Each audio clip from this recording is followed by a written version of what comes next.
соответствии с программой испытаний новых образцов водородных зарядов 30 октября 1961 года был произведен взрыв чистой водородной бомбы с тротиловым эквивалентом 50 миллионов тонн. Новый водородный заряд разработан большим коллективом ученых, конструкторов и изготовлен на предприятиях министерства. Для испытания заряд был смонтирован в корпусе авиационной бомбы, способной вмещать заряды мощностью 100 миллионов тонн и более. Взрыв намечалось произвести на большой высоте над землей с использованием самолета-носителя. В хвостовой части бомбы предусмотрено место для установки парашютного устройства.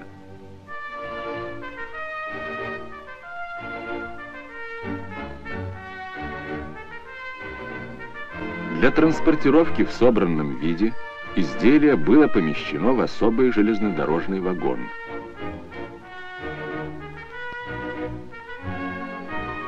Стенки и крыша вагона разборные.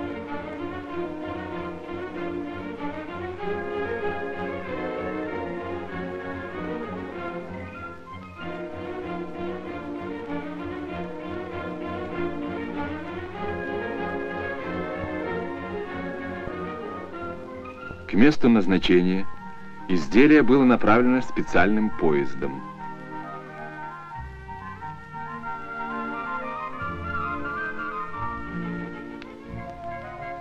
При следовании поезда были приняты все необходимые меры безопасности.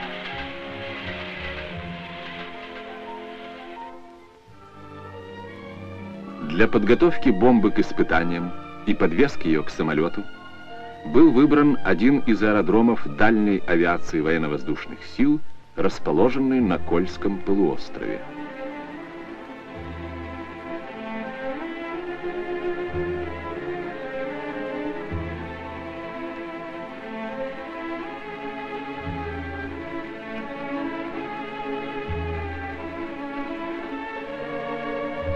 Сюда прибыл поезд с изделием.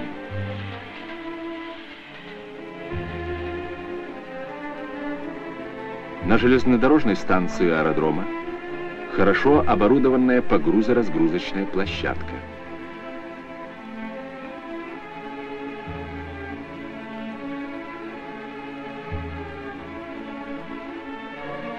Все разгрузочные операции производились по намеченному заранее регламенту.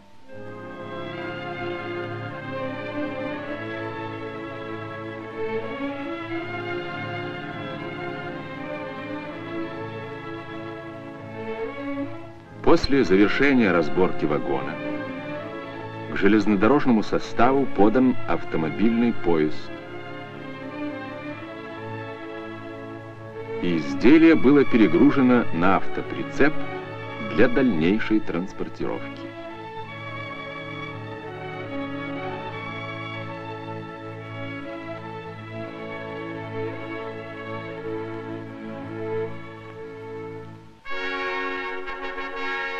Проверка и подготовка изделия к испытанию производилась в специальном здании. Здесь детальному и строгому техническому контролю был подвергнут каждый узел изделия, каждый элемент его автоматики.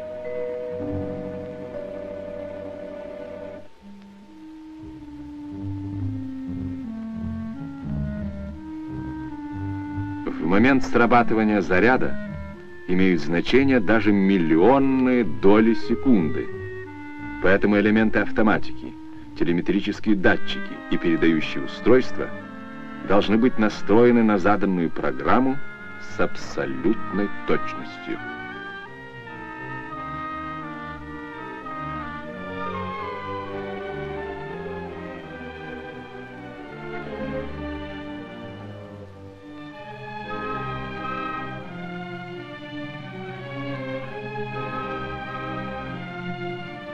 Проверка узлов изделия подходит к концу.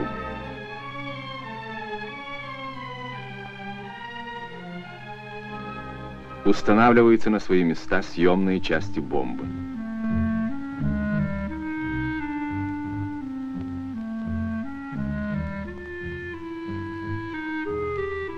закрываются люки.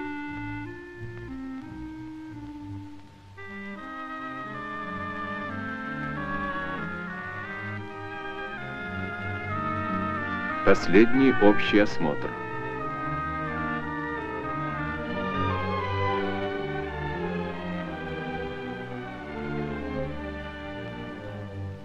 Снова погрузка на автоприцеп.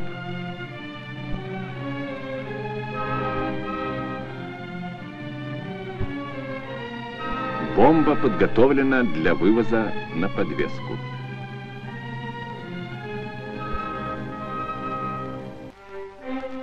Одновременно с подготовкой изделия производилась подготовка тяжелого бомбардировщика дальнего действия Ту-95, способного нести бомбу весом 26 тонн. Весь корпус самолета и даже лопасти его винтов окрашивались особой защитной краской, предохраняющей от светового воздействия взрыва. Для определения теплового и ударного импульсов на самолет устанавливаются измерительные приборы.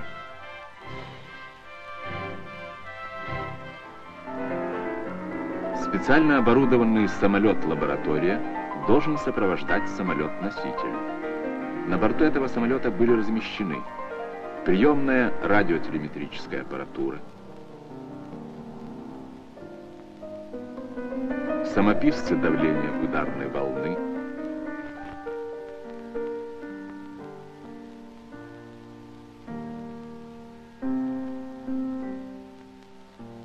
осциллографы регистрации мощности взрыва по минимуму свечения,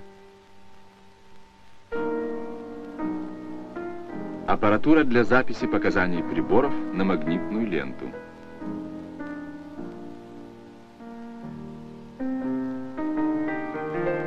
Снаружи крепились кинокамеры для съемок явления взрыва с воздуха.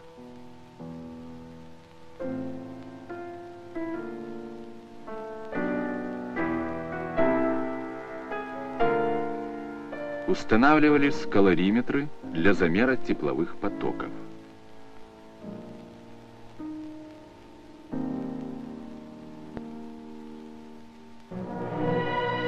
Узел связи аэродрома.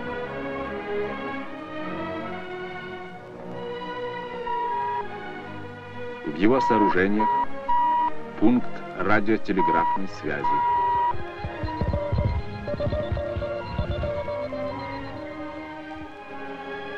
Аппаратура для радиотелефонных переговоров.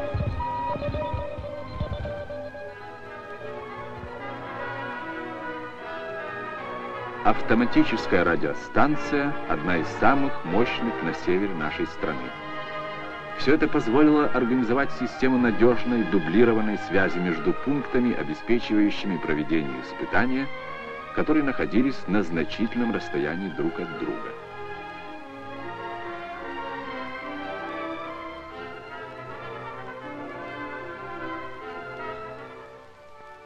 Государственный испытательный полигон номер 6 Министерства обороны СССР, на котором должен был производиться взрыв бомбы, расположен на Новой Земле. Район Белушья и Губы – основная база полигона. Здесь размещаются штаб, научные подразделения, лаборатории и вспомогательные службы. На период испытаний в Белушьей была сосредоточена группа судов морского обеспечения.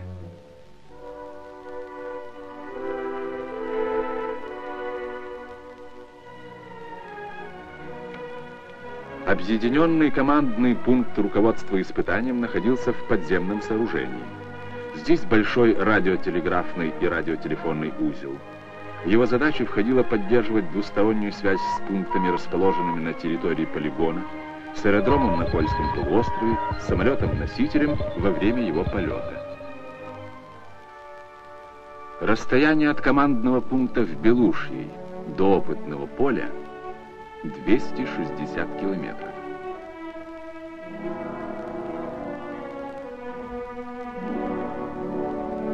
Значительно ближе находилась площадка Д-8. От нее до опытного поля 90 километров. Эта площадка использовалась для подготовки и управления автоматической измерительной и регистрирующей аппаратурой, размещенной в районе взрыва.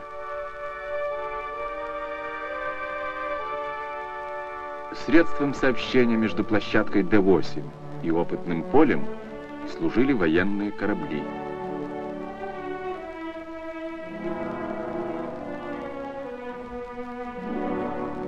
Оперативные переброски производились на вертолетах.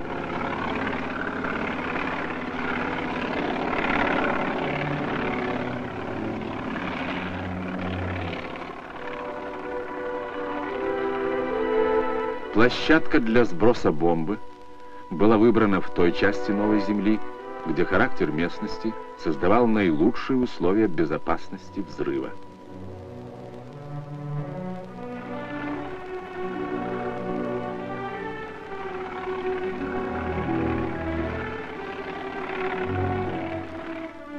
В задачу испытания не входило изучение разрушительного действия ударной волны. Поэтому мы не видим в районе опытного поля специально воздвигнутых зданий, а также какой-либо военной техники. Вместе с тем, здесь было размещено большое число самой разнообразной аппаратуры для регистрации и измерения параметров взрыва.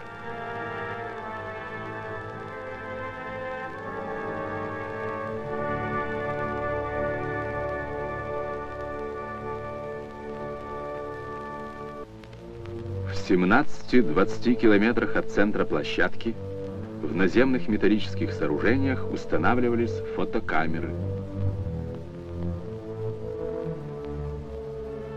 киносъемочная и регистрирующая аппаратура. На расстоянии 2 километров в подземных сооружениях была размещена аппаратура, фиксирующая процесс развития ядерного взрыва.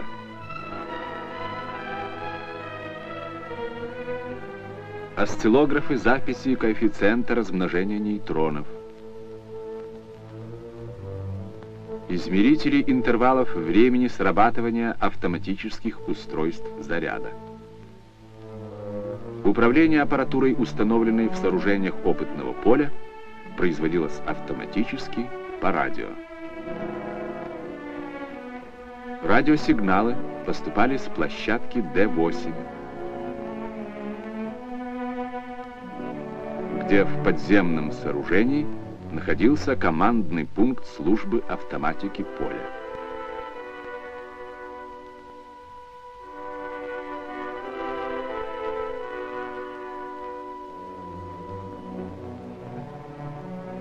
Здесь был установлен программный автомат, выдающий команды на поле в нужной последовательности.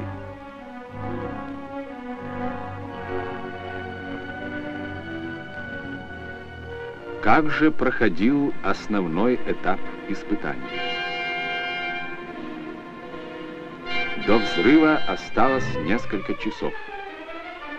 В Белушьей начальник штаба полигона принимает доклад о мерах, принятых по выполнению оперативного плана морского обеспечения. В этом плане точно определено, где будут находиться корабли и личный состав полигона в момент взрыва.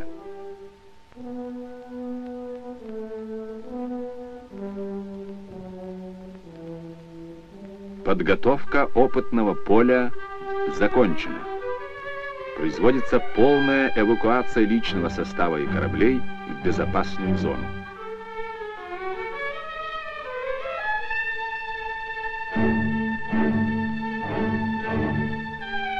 Напряженно работает метеорологическая служба.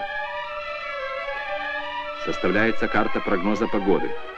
Особенно тщательно изучается направление ветров. В боевой готовности служба противовоздушной обороны.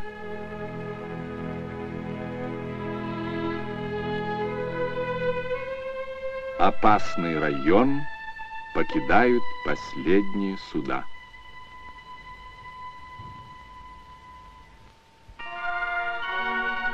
Принято решение подвесить изделие к самолету-носителю.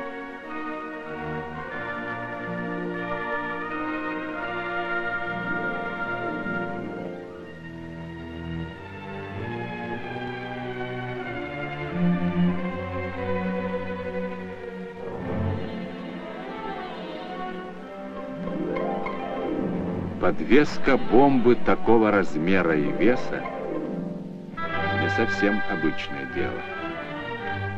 Но на аэродроме к этому хорошо подготовились. Производится осмотр изделия.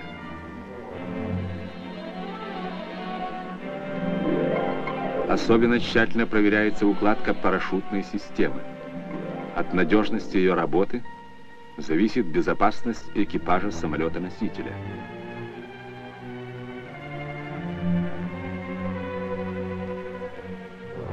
Для подвески бомбы созданы специальные подъемные устройства.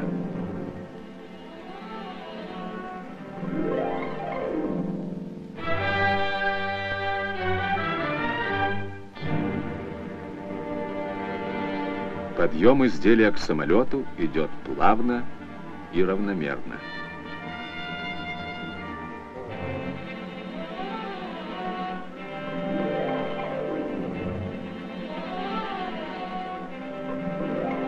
Размеры бомбы не позволяют разместить ее в бомболюке самолета, поэтому она закрепляется снаружи под фюзеляжем.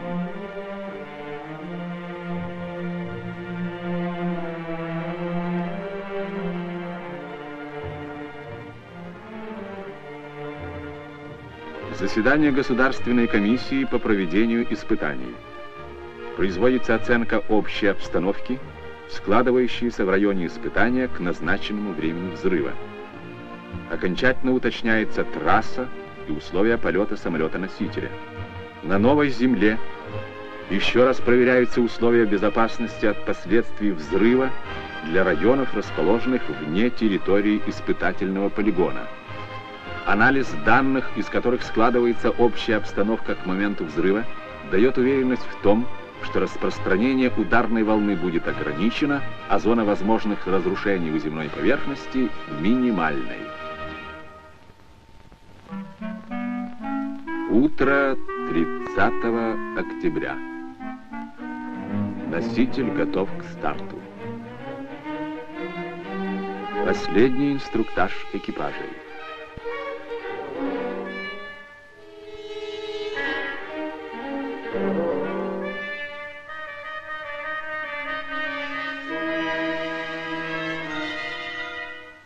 Командный пункт аэродрома. Приближается время старта.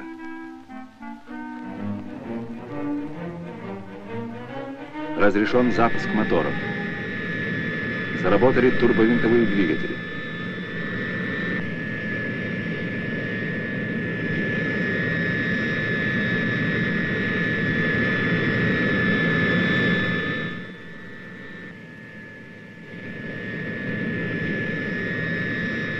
Взлет разрешен.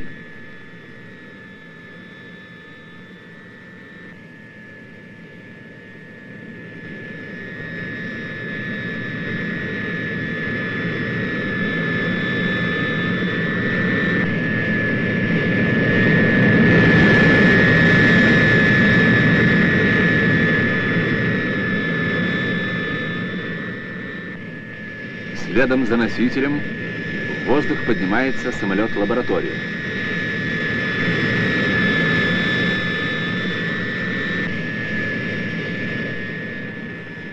Самолет-носитель с подвешенной к нему особо мощной водородной бомбой набирает высоту. За ним ведется неослабное наблюдение из различных пунктов на Земле. С экипажем поддерживается непрерывная двусторонняя связь.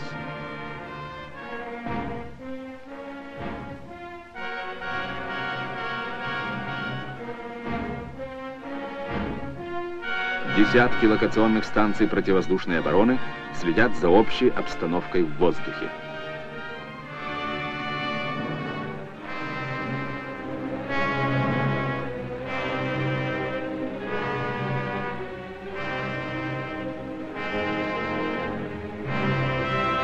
Высота 10 500 метров.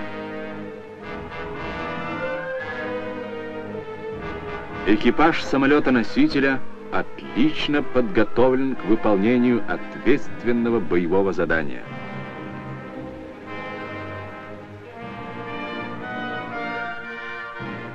На параллельном курсе самолет-лаборатория.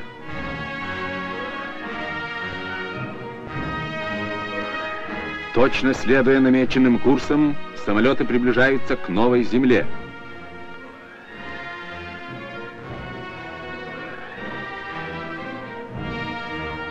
Теперь управление полетом и связь с самолетами передается командному пункту полигона.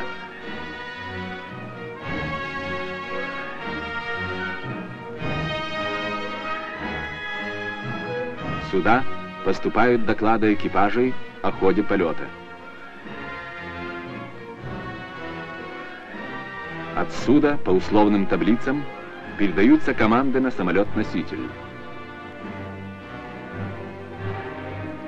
Носитель вышел на боевой курс. Цель видна. Управление сбросом бомбы переводится на автоматику. Сигнал «Сброс».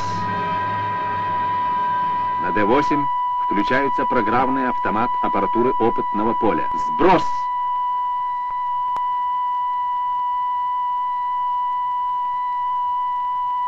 Экипаж одевает защитные очки.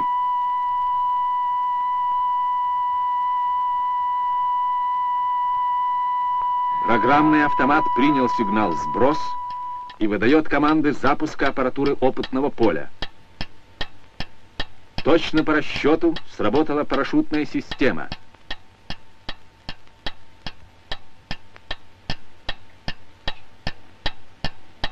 Бомба приближается к точке взрыва.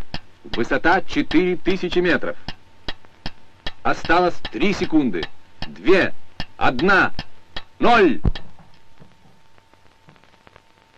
Взрыв сопровождался световой вспышкой необычной силы. В этот момент самолет-носитель находился в 45 километрах от места сброса.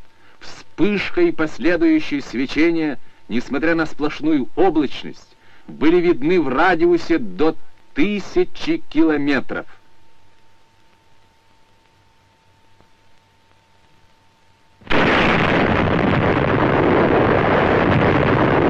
Полевой столб, поднимающийся с земли, быстро увеличился в объеме. Через несколько секунд после взрыва диаметр полевого столба составлял около 10 километров.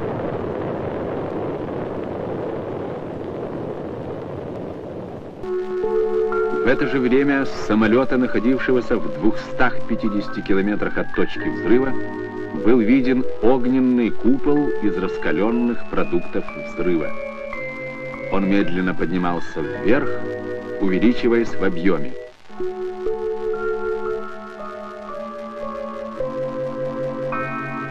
Максимальный диаметр купола доходил до 20 километров.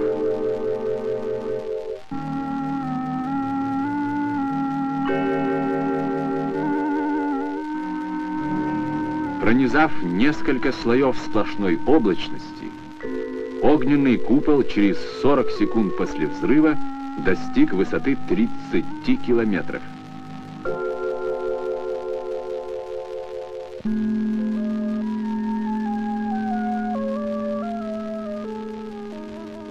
С этого момента началось постепенное превращение купола в грибообразное облако.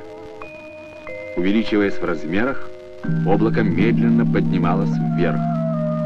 В своем конечном развитии оно достигло высоты 60-65 километров. Его диаметр равнялся 90 километрам. В дальнейшем облако начало утрачивать грибообразную форму.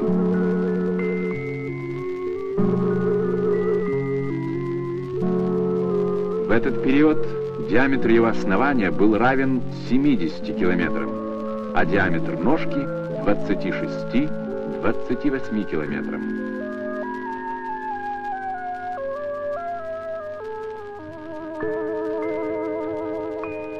При возвращении на аэродром экипаж самолета-носителя наблюдал облако взрыва с расстояния 800 километров. Через несколько часов после взрыва на опытное поле вылетел вертолет радиационной разведки. В район опытного поля вышли корабли с испытательскими группами. А вот и опытное поле.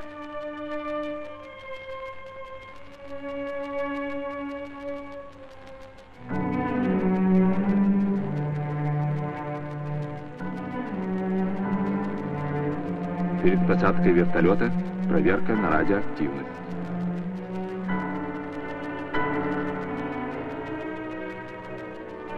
Даже в самом центре площадки она оказалась незначительной.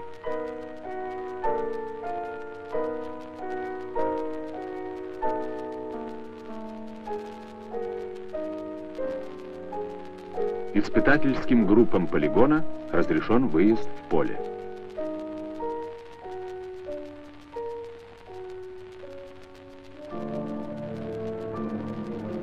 Вспомним, как выглядело опытное поле до взрыва.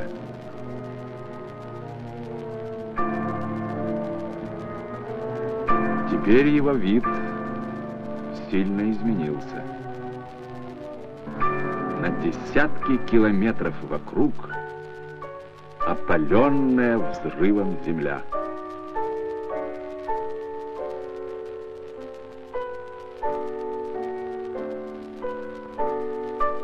Разбиты входы в подземные приборные сооружения. На основе даже самых предварительных данных стало очевидным, что произведенный взрыв является рекордным по своей силе. Вместе с тем выбранная высота и метеорологические условия в момент взрыва в несколько раз уменьшили предполагаемую зону воздействия ударной волны. В эту зону входил ряд населенных пунктов. Ни в одном из них не было отмечено каких-либо существенных последствий взрыва. В то же время в даже наиболее отдаленных от опытного поля пунктах были отчетливо видны вспышка взрыва, длительное свечение и был слышен звук пришедшей ударной волны.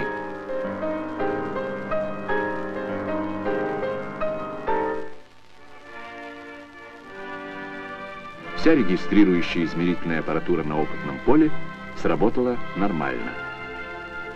Полученные данные позволили определить фактическую мощность взрыва, характер ядерной реакции, точность срабатывания автоматики изделия и ряд других факторов. Испытание особо мощного водородного заряда, имеющего ряд новых конструктивных особенностей, подтвердило, что Советский Союз имеет в своем распоряжении термоядерное оружие мощностью 50, 100 и более мегатонн.